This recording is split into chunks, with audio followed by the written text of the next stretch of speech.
Meh. Meh. Check. Check. Checking out melodies. Check out the melody. Rolling. Come on. Rolling. I just read an article about Limp Bizkit. Did you? Yeah, and Fred Durst kind of reflecting back on that time in like how stupid it was. Well, he doesn't. I don't think he refers to it as stupid, but he just kind of talks about the rise and fall of Limp Bizkit, and like how like a lot of stuff was like out of their control. Like remember for a while, what was the cap? He always wore a red cap, but what was the team? Do you remember?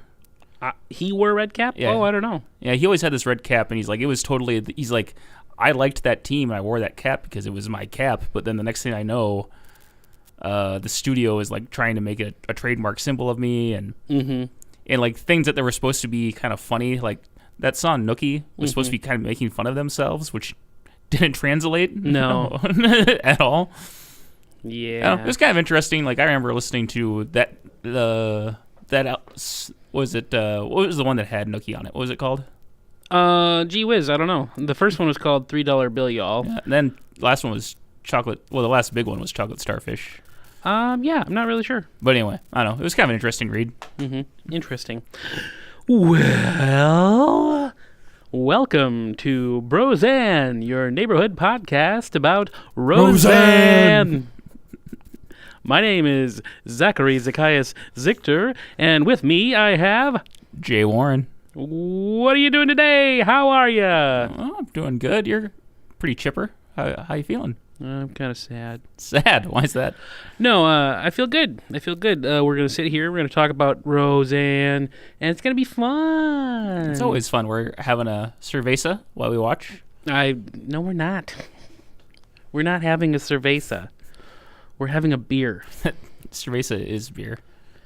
Oh. Well, interesting. We're already up to... This fucking guy. Hey, no. We're already up to Season 1, Episode 19. Yep. Or 9... I don't know German. Whatever. 9... Zwei... Drei... No? 12... Drei Zig... 9 Zig. That's what it is. There's the German coming out in me. Is that really what it is? 9 Zig, yeah. Okay. Yeah, and then it's Zwei Zig. And then eine Zwei Zig. Like 1 and 20, 2 and 20, 3 and 20, 4 and 20.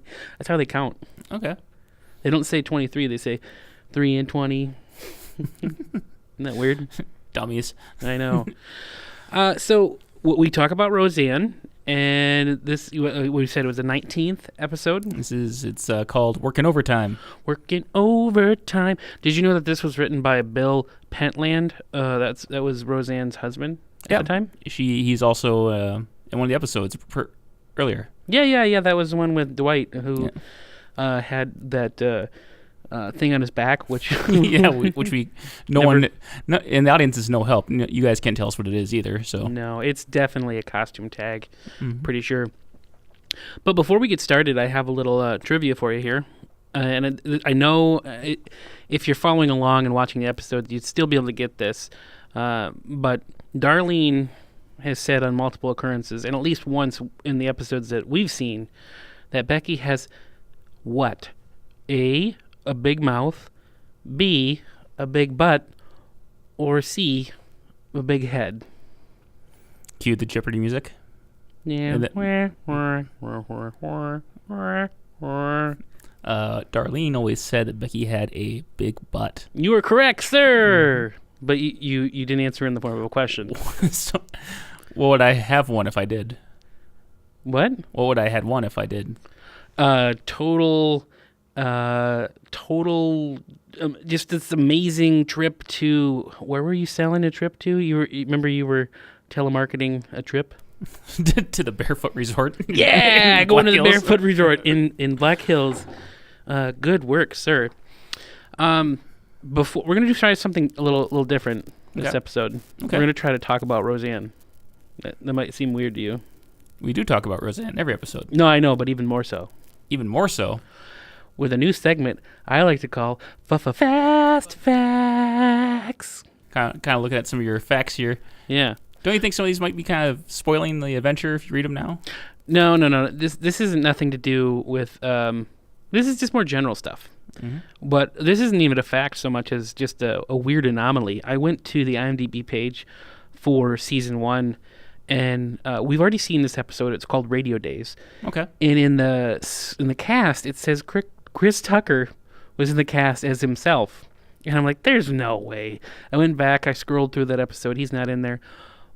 There's a mistake on IMDb, and what it is Roseanne used to have a show called The Roseanne Show. It was a talk show. Okay, yeah. In the late 90s. Yeah, after the show aired. Yeah, after the sitcom ended, yeah. Right. And he had come on to promote Rush Hour or whatever movie he was in at the time as himself. So I thought Chris Tucker as himself in 1988 in Radio Days Season 1 Roseanne, I just don't think...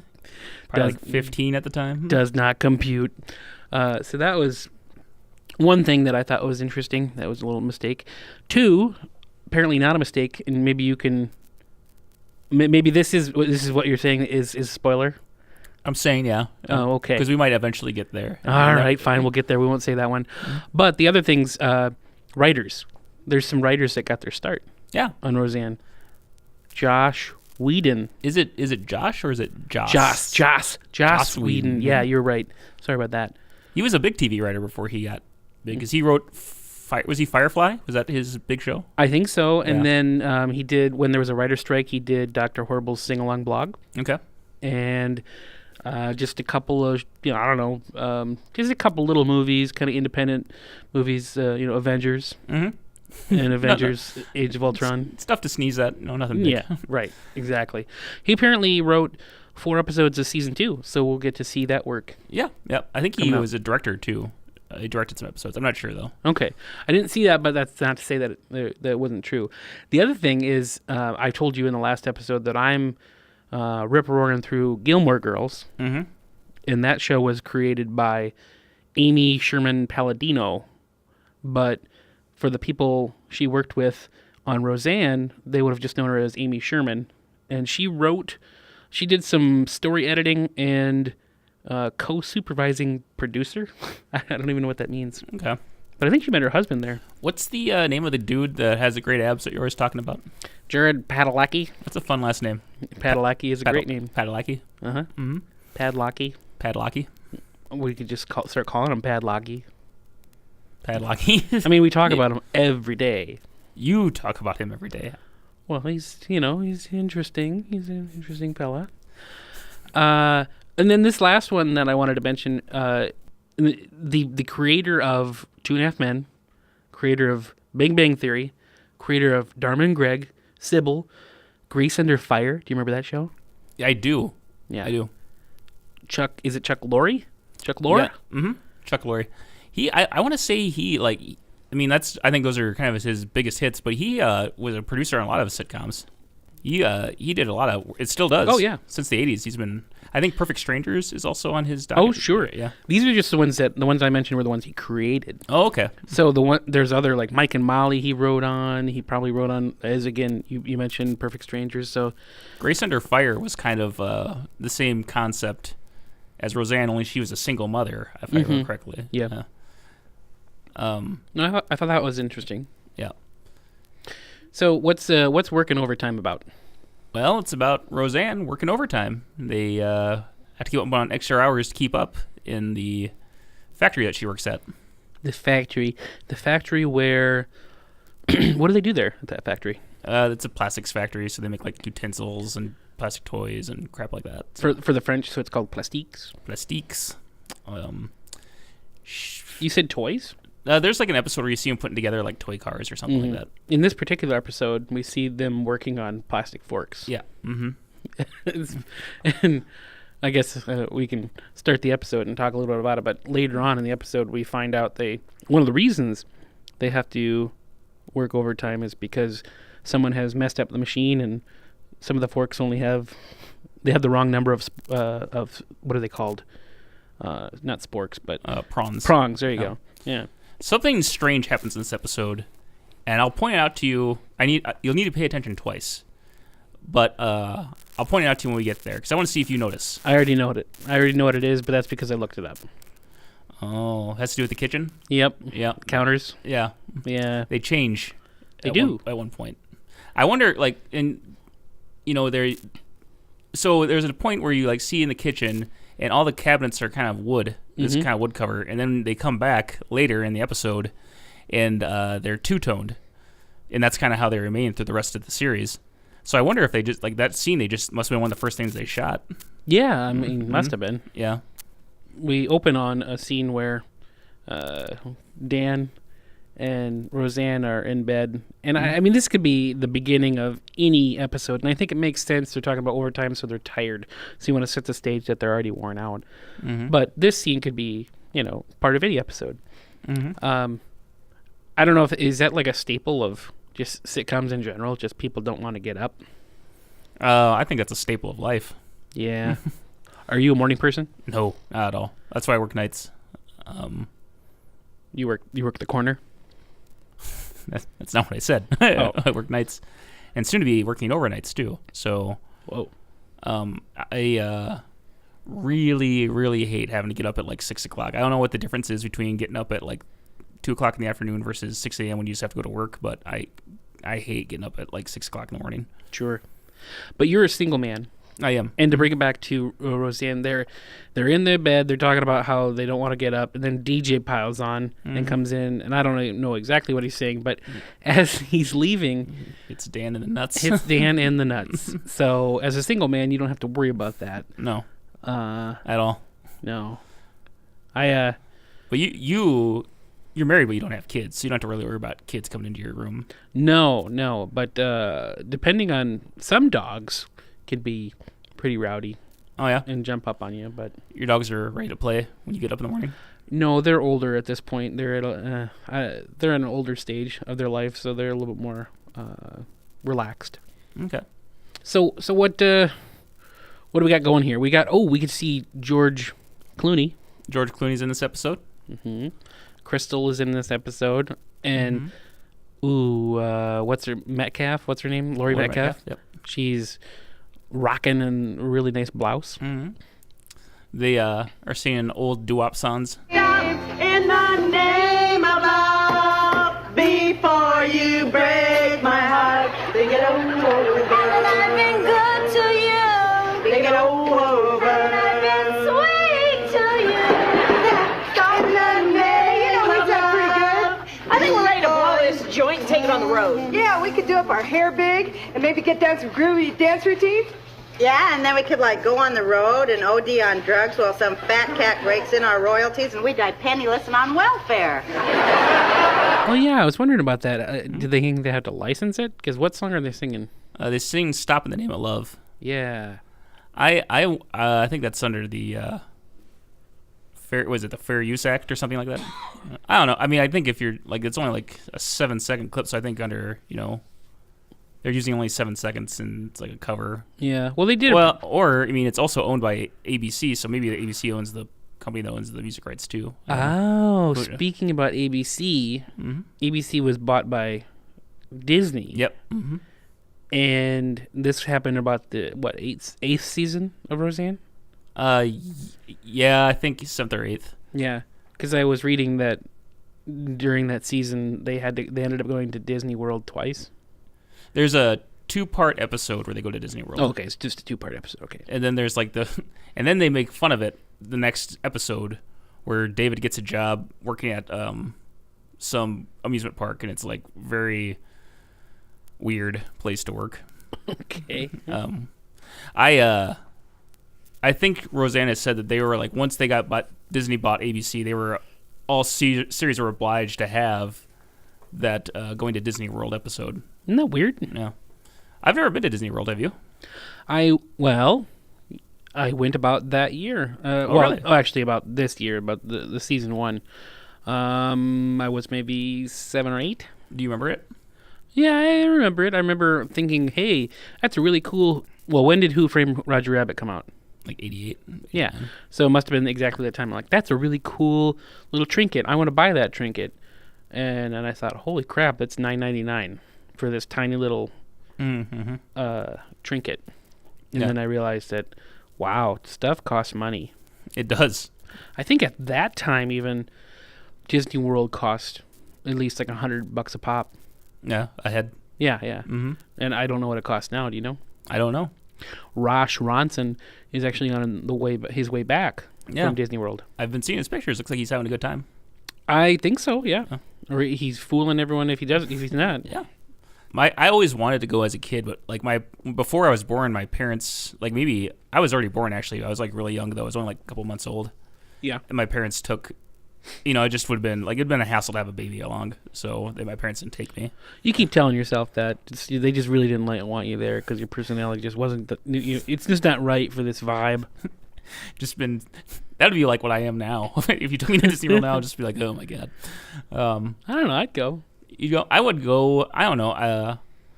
I mean, I'm a single guy. Like if I was dating someone and she really wanted to go, I'd probably go. But I wouldn't just go by myself. Mm-hmm. All the single 30-year-olds. All the single 30-year-olds. All the single 30-year. I don't know if they might frown upon that at Disney World. Me going alone? Yeah. Yeah. It might be kind of weird. Where's your family or significant other?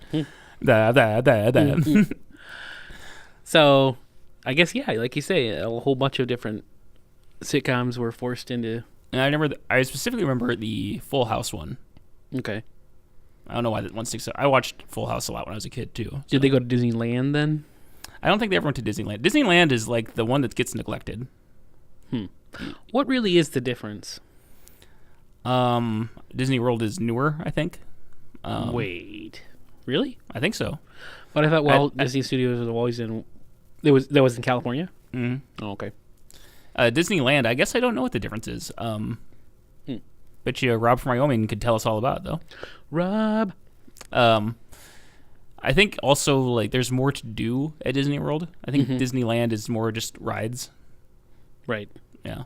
To bring us back to Roseanne, we heard earlier in the episode that they had to stay and work overtime, and Roseanne is just now getting home, and Dan did his best to get things in order, but it didn't go as well as planned.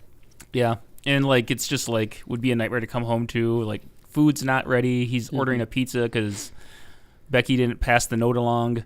And, like, her hamsters are on the loose. I think season 1's the only time they really talk about her hamsters. Pebbles and Bam Bam. But did you ever have a pet like that? Like a hamster or anything? I don't think so, no. I mean, we grew up on a farm, so we had goats. We had sheep. We had cows. We had pigs.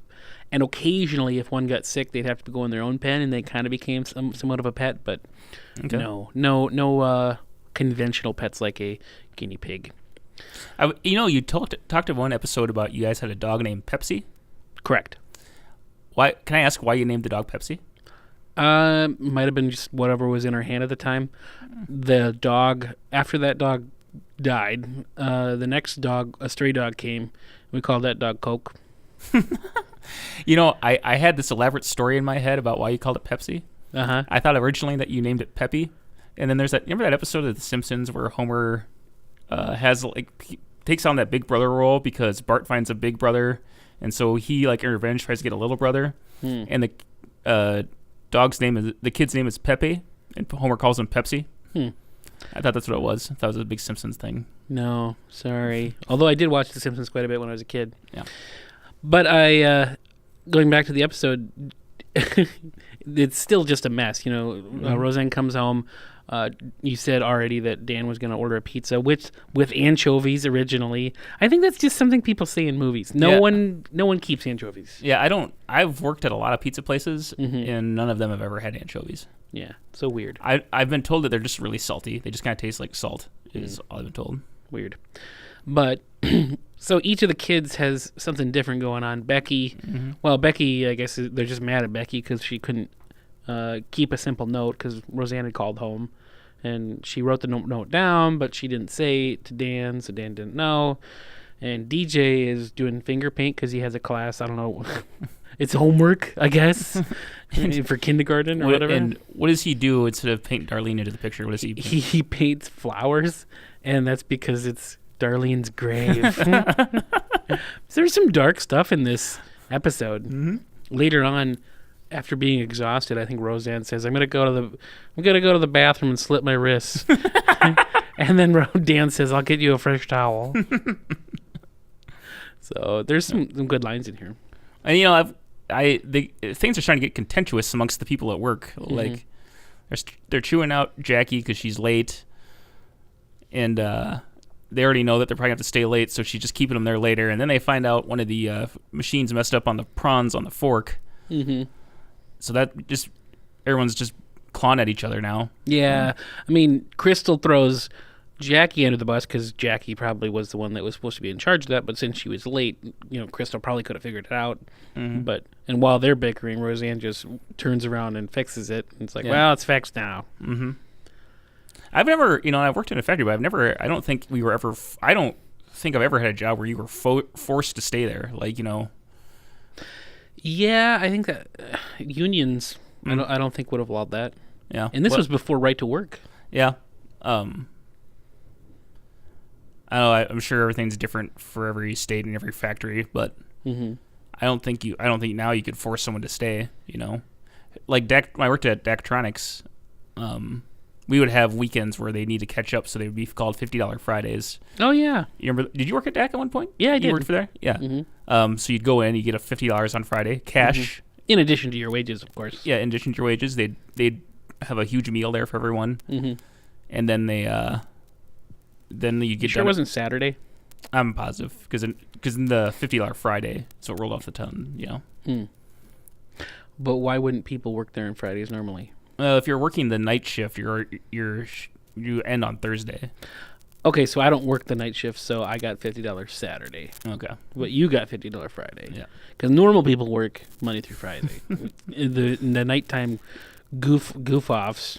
Nighttime goof offs. I've worked overnights once back in the day, around the turn of the century, at Office Max. And the overnight staff, all they would do is bring all the pallets out, put the stuff away, and then they just goof off for 5 hours. They'd go up into the paper racks and just sleep. Sounds like a sweet job. Other than the fact that you're working overnight, yeah. Well, I mean, you just change your sleep schedule. Yeah, but you know that doesn't actually work very well because about 5 or 6 in the morning, it doesn't matter whether you're sleeping or not. Sometimes certain areas of your body decide to get hard no matter what. It's just it's the delta waves. What? You've heard of morning wood? Yeah. Well, it just happens whether you're asleep or not. What does that have to do with anything with the sleep schedule though? Why would I just get a boner just because of the waves, the delta waves? So you're not watching something on TV that kind of like, ooh. I was doing laundry. I don't know if I believe you. It's true. You're catching a rerun of Mama's Family? No. Who the heck on Mama's Family would induce a boner? Mama? Oh boy. Going back to Roseanne. Never wanted more to go back to Roseanne. And so here's those wood counters we're talking about, which will change here shortly. Whoa. I think, if I'm remembering the two-tone ones correctly, I think I prefer the wood ones, actually. Oh, really? I think it looks more like an actual... I mean, I think the two-tone ones look a little more too institutional. Mm-hmm. Yeah. I think I've mentioned this before, but every time they have this particular angle, we're in the kitchen and you can see past the oven. Just why would any oven that wasn't in a fancy place be just free-floating? Usually it's up against the wall. And the reason that is because it's got a crazy unsightly cord in the back. Mm-hmm. So unless it's one of those nice islands where you can hide the cord, you would never have it anywhere other than up against the wall. And the fact that they show a space behind there where there's a chair and more... this really gets to you, doesn't it? Sure does.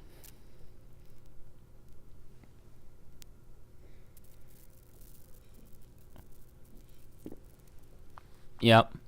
So did you ever, you're the third to the youngest in your family, right? You are correct, sir. Did you ever, towards, when you were the oldest home, did you ever have to be put in charge for ever babysitting? Yes. Mm-hmm. Is there more to that question? Do you have more responsibility? Like, hey, you have to pass notes along to so and so, or That happened. I think there was trickle down. It was called passing the buck. What was it? Dwight D. Eisenhower who said the buck stops here, and maybe it wasn't him. Maybe it was Lyndon Johnson. I don't know. But one of those prezzies. Anywho, we would always just pass the buck. If my oldest brother or sibling was like, "Oh, this didn't get done. Those chores didn't happen. Oh, it was so and so's fault." Well, and then you talk to them. No, it's so and so's fault. It's Zeke's fault. What? But I'm 7. How was I to, Good excuse. Good excuse. So now we see Roseanne at a diner, and she's conversing with this waitress who doesn't want to serve her, even though we're open for about 5 more minutes. True, but she had to get away because it was just so stressful. Mm-hmm. And she kind of plays to her sympathies. Mm-hmm. And the waitress begrudgingly gives her some cold coffee. Which is awesome, right? Yeah, that's what we all want when we had a long day. Yeah. Ice cold coffee. And she has a nice little joke. What's her joke here? The waitress asks her, "What do you do?" What does she say? The coffee's cold. That's fine. Oh, all right. I gotta do my cleanup anyway. Bless you. Ah, if I was blessed, I wouldn't be working in this joint. Well, I bet you I hate my job worse than you hate yours. Yeah? What do you do? I rob diners. No. And they kind of have this conversation here. And, a lot of the episode is Roseanne working overtime. Mm-hmm. And she starts, a lot of noise at home, and she just needs to get away, get silent. And she's talking to this waitress who's older, and she's lost her husband.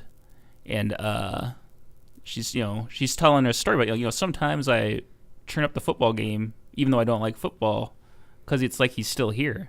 Mm-hmm. I think it's kind of one of those things where you're like, sometimes you need to appreciate the noise that's constantly around you. Yeah, that's a great sentiment. That works for really good sitcom writing, but I don't know. Well, what do you think?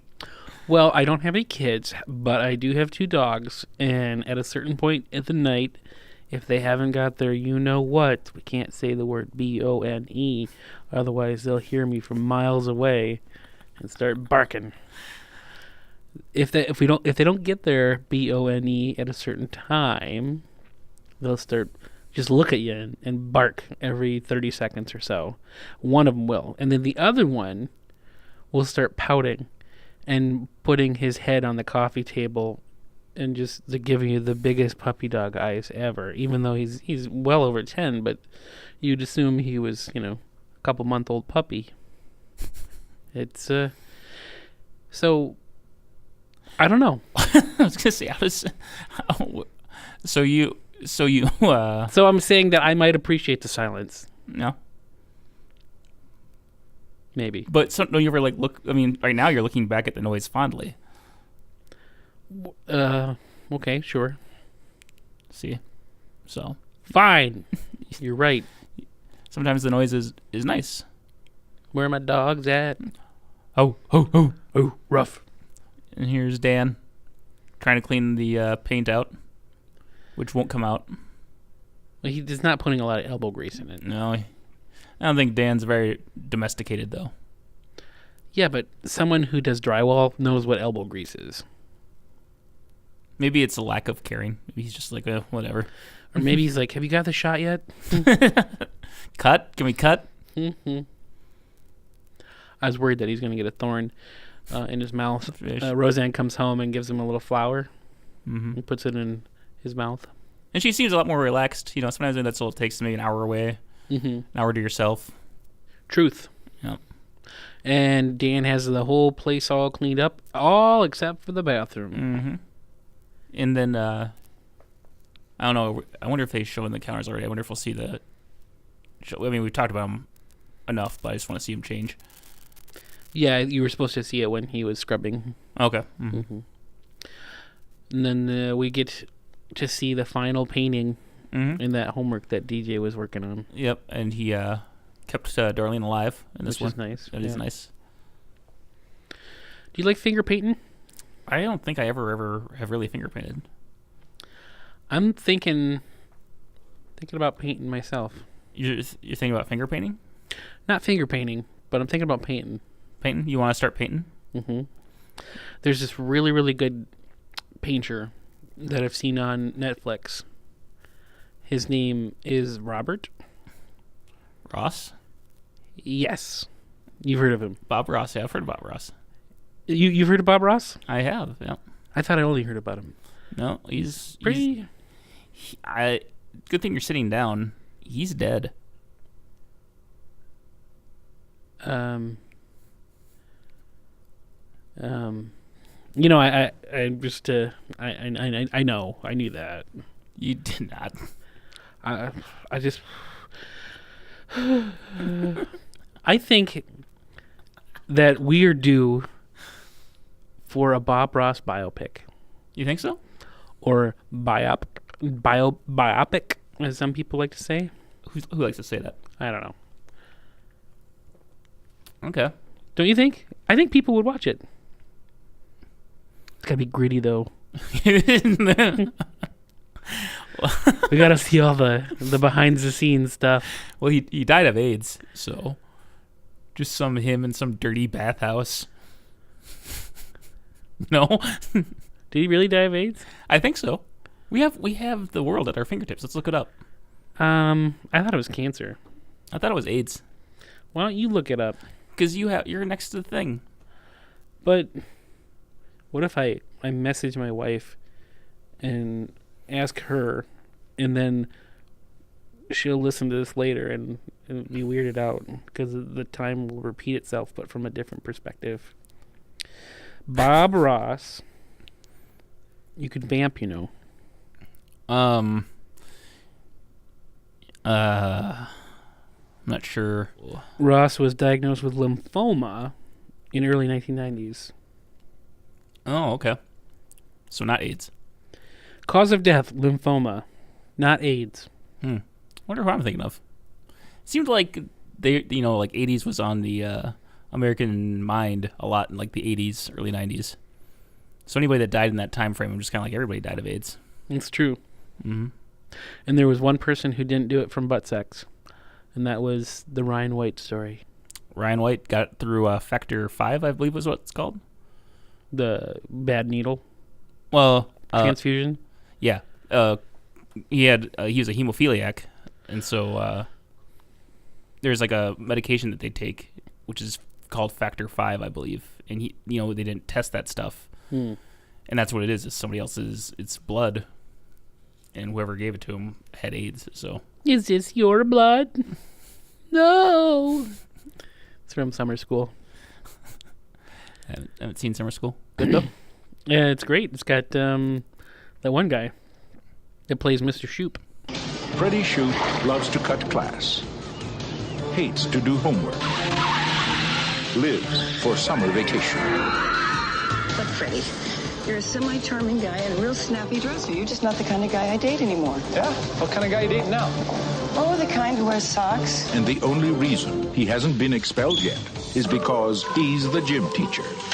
Oh, Mr. Shoop. At Oceanfront High. Congratulations. You've been chosen to teach summer school. No, I'm not a real teacher. That's all right. These aren't real students. They're unmotivated, irresponsible, not too bright. They'll relate to you. Mark Harmon, Kirstie Alley. Paramount Pictures presents a new film by Carl Reiner, Summer School. I love this film. I'm Chainsaw. I'm Dave. We'll see you at the movies. He's in one of the NCIS shows. Okay. So that helps. Look it up. There's only like 15 million of them. Did you see they're rebooting 24? I saw 24 Legacy has the kid who played Dre in Straight Outta Compton. Why? Like, why are they why are they doing that again? I don't know. The original show got canceled, and then they brought it back, and then they made some like made-for-TV movies, and now they're bringing it back again. Beep, boom. Beep, boom. I used to have my roommate in college really liked 24. Yeah, and I watched it with him, but like it was always like, this is kind of boring.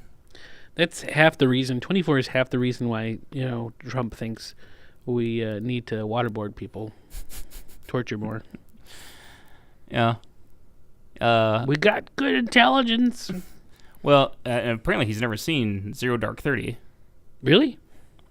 Well, I don't know if he has or not, but the whole thing in that movie is just like they don't need to torture the way they found Bin Laden. They tortured a lot of people, but that's not how they found him. Mm-hmm. They found him through a piece of intelligence that they overlooked.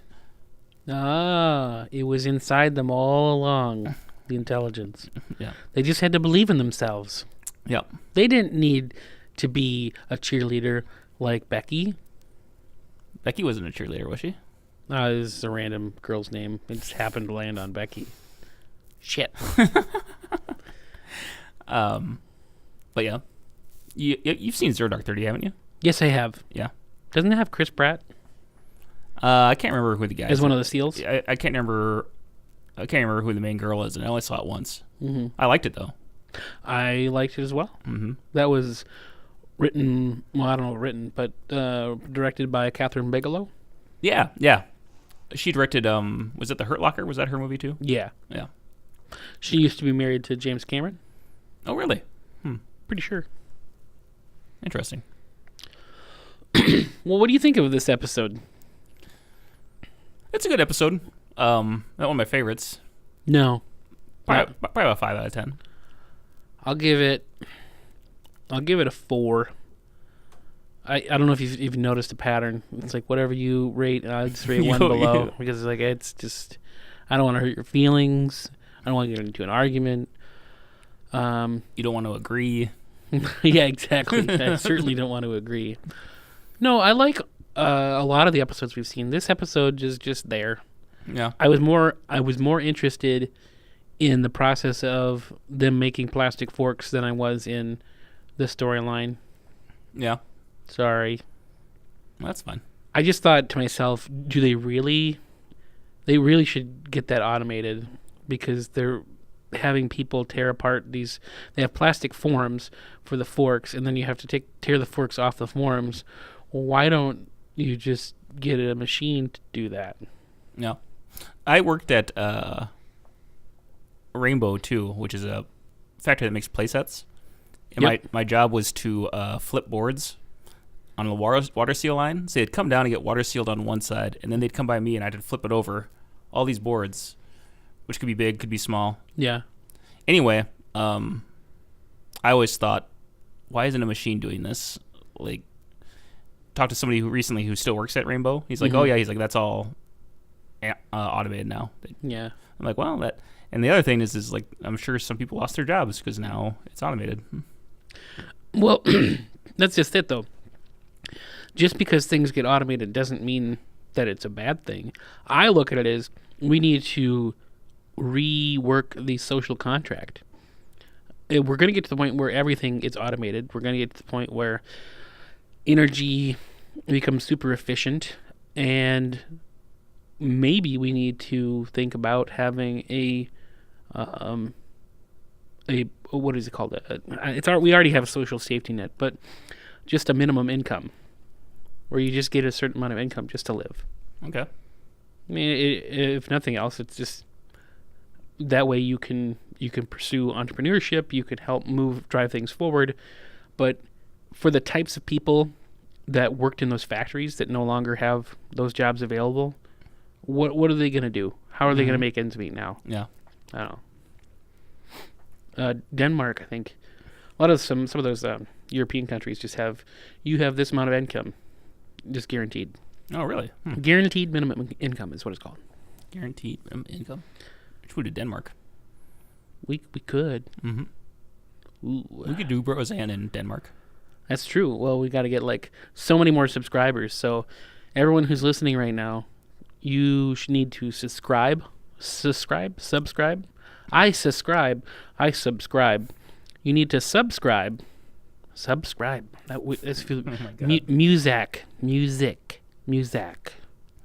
music. It's a weird word. Have you ever heard that word over and over? We're still recording, right? Yeah. Okay. So if you're listening and you haven't tuned out yet, make sure that you click the subscribe button on YouTube. Make sure if you're listening on SoundCloud that you give us a like and share, and check us out on the iTunes, Twitter, share us on Facebook. Just tell people that we're good, even though we're not. Just tell them that it's interesting. It doesn't hurt to encourage mediocrity. So right, please do. Right. I do have a post on IMDb. IMDb is shutting down their message boards. Yeah, I saw you post that. Yeah. Because you posted? Probably. No, IMDb was like, it just is no longer a positive place or something like that. It lacks positivity. And it's true, because a lot of people go to those boards not to talk about a movie that they really like. That does happen. Mostly what it is, though, is to berate movies. Mm-hmm. Or like why you shouldn't, telling people like why you shouldn't like it. I think this is stupid. People who look at continuity errors a lot. Yeah. Those assholes who just like, well, I liked it, but you can see that his arm changes positions when it cuts between the scene, and just like, well, I must be an asshole because the movie The Departed has so many continuity errors. Yeah. I was posting on this message board, I think it was IMDb, this the other day, and talking about how it made me mad. You need a life, man. You need a life. Yeah, I suppose. So what? So the movie isn't about the continuity errors, I know, but it takes you out of the film. I just must be able to. I must be able to get too invested into the universe because I can look over them, unless it's something like dramatically different. But it is like there. You see, in The Departed especially, you'll see like a van drive by, it runs into something, breaks a windshield, and in the next shot, the windshield is fine. The movie isn't about the windshield. Don't be a dick. Me? I'm like, hey, Scorsese, you've been doing this for a while. Maybe you could hire like a continuity director. He's like, oh, thanks, worst kind of people's Zach Zichter. Thanks for the advice. I'm just saying that he's got more resources than co-director Zeke Richter of Worst Kind of People. I met the guy, Zeke Richter, from The Worst Kind of People, and he's not a bad guy. He just doesn't have that money that Mr. Martin Scorsese has. Not a bad guy is a little bit stretching it. That Zeke Richter is a shady character. Also, here's a correction from last episode. The phonograph was invented by who? Mr. Tommy Edison. Oh, was it? Yeah. Did I say otherwise? You said it was Mr. Phonograph. I didn't say that. No, you said Mr. Dolby. I thought it was Dolby. Oh, I didn't think he would take that serious. And then I said his last name was Digital. And then we talked about RCA. And then we talked about the little dog. Arf, arf. And then we said, sit, Ubu, sit. Good dog. Ba-da-doo-doo-doo-doo-boo-boo. No? You never, I always think about, like, they used to have, like, one of those, like, sign-offs. I don't know what they did, but I just remember, like, at the end of a show, they have, like, fucking 15 things, like, producers that were involved. So, like, it'd be, like, something like that, sit, Ubu, and then there was one that was called Deke. Remember, it'd be, like, this animation that kind of came together. Mm-hmm. And then, like, you'd hear a little girl say, Deke. I do remember that. Yeah. I wonder what they produced. I wonder what they're doing now. I don't know. What show was that on? I don't know. I don't remember at all. There's one. I want to say it was like a Saturday morning show. That could be. Do you remember the show Venture Brothers? I do. That's good soup. Or the end of Rick and Morty. It's a good show. Yeah. That one does way more than Rick and Morty, though. That one actually is the producer of, or one of the production teams behind John Oliver, even, I think. Oh, really? Yeah. Oh, that's cool. And then the people that did, who's the one that's like, that's Busboy? Where it's like you see little piranha come out and eat someone. They did the Colbert Report. Okay. And then another one I'm thinking of, House. Have you ever seen the show House? No, I haven't. There's this guy. They're like on a beach, and there's a little tent, and it says, some guy just says to another, "That's one bad hat, Harry." One bad hat, Harry Productions. It takes a lot for me to get to watch a TV show. Yeah. Like, I think I've told you this before, but Stranger Things, like, you were one of the people, like, you almost made me sit down right here and watch an episode with you. Yeah. And I thought you liked Stranger Things. I do. But, like, that was, like, one of those shows, like, I don't know what it is with TV shows. It just takes a lot for me to, like, actually sit down and watch them. Who's the one that has Boxer versus Raptor? Na, na, na, na, na. I don't know what that is. That's at the end of some show. Aqua Teen was a good Adult Swim show. Oh, that's true. You know which one that doesn't get much play or much love is C Lab 2021. I never. Oh, really? Oh, I Yeah. used to when I was in college. I used to love that show. I never watched Brack either. Brack. I used to watch Brack. I forgot all about Brack. I liked Aqua Teen though. Aqua Teen made a lot of sense to me. Carl. Carl. I was always a big fan of when the Moonanites would show up. Yeah, they were great. I like Earth. Your 3 dimensions are cute. How many do you have on the moon? 5,000. Yes, 5,000 dimensions. That's funny. I can only see 2. Sounds like a personal problem to me. I enjoy Master Shake and I enjoy Carl. Yeah. Definitely. Oh, what was the Meatwad? Meatwad was my favorite. He's okay. Yeah. And I mean, I think Master Shake, he does what he does. He drives the story, but Master Shake he's kind of the Bender of the show. Like the characters are like that. Bender, Master Shake. What are some other characters? I guess just Archer from Archer. Well, I guess like even Bob's Burgers a little bit like that. Like when it comes to the kids. Like Louise is kind of like Master. Yeah. Just this person who is super self-absorbed. And I guess Eugene is kind of. I don't know out of Eugene and Tina who would be Meatwad and who would be Fry Guy. Oh, gee, they're pretty original. Yeah. I always thought Gene was supposed to be like the Bender or something like that, but he's very unique. Yeah. Eugene Merriam is his actual name, and I've seen his stand-up. It's pretty funny. Oh, really? Was he that the guy that played like the landlord on Flight of the Conchords? I want to say yes. Because I don't know that. I don't know. I know that he either does the voice of Gene or he does the voice of Tina. Because Tina was originally supposed to be a boy. Ah. And like they just heard him say his voice, and there's something about, and I quote you not, one of the producers, like there's something about a pubescent girl there, and so they switched it to a girl. Fun. The Tina Moan. That episode where she's like her dad's trying to teach her how to drive.